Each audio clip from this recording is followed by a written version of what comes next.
చాలా కాలం తర్వాత ఒక మంచి నవలను మీకు సజెషన్ చేస్తున్నాను.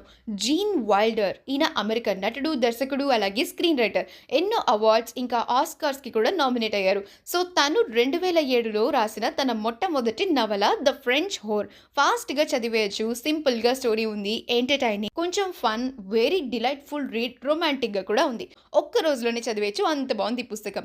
ఫస్ట్ వరల్డ్ వార్ సమయంలో ఒక అమెరికన్ సైనికుడు పాల్ పీచి జర్మన్ వాళ్ళకి పట్టుబడిపోతే అక్కడ తను వాళ్ళ చేతుల్లో ఎలా ఎస్కేప్ అవ్వడానికి ట్రై చేస్తాడు. ఆ జర్మన్ వాళ్ళతో ఉంటూనే ఫ్రెంచ్ లేడీతో ఎలా ప్రేమలో పడ్డాడు. ఆ ప్రేమ తెచ్చిన ప్రమాదాలేంటి?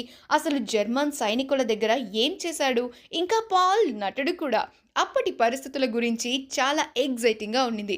నాకు బాగా నచ్చిందేంటంటే సింపుల్ ఇంగ్లీష్ వాడారు. ఇందులో వాళ్ళు వాడిన షేక్స్‌పియర్ రిఫరెన్సెస్, రాపుంజెల్ రిఫరెన్స్ అన్నీ నచ్చాయి. ఇది పాత పుస్తకమే కాబట్టి తక్కువ కాస్ట్‌లో